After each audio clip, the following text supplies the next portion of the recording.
ప్రియమైన సహోదరి సహోదరులారా, నేటి దినాల్లో మరి అనేక మంది సేవకులు ప్రజలను ఆయా ఫంక్షన్ హాల్లో బహిరంగంగా మీటింగ్లు పెడుతూ ఆయన ఆరాధిస్తాం రండి, ఆయనను మహింపరుస్తున్నామని ప్రజలందరూ చెబుతూ వస్తున్నారు.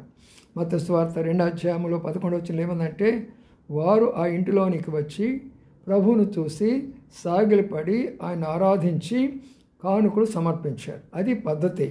ప్రభుని ఆరాధించడం అంటే ప్రభు ఏమై ఉన్నాడో నీ అనుభవంలో తెలుసుకోవాలా.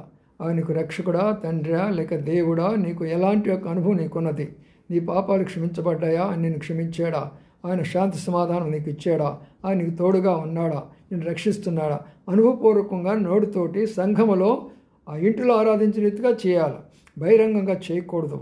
అలాగే చాలామంది అనుభవం లేనటువంటి వారు, అది వారి తప్పు కాదు, వారు ఎవరి దగ్గర కూడా మరి వారు తప్పి పొందటం లేదు, సొంతగా సేవకులు అయ్యారు కాబట్టి అలాగే చెబుతున్నారు.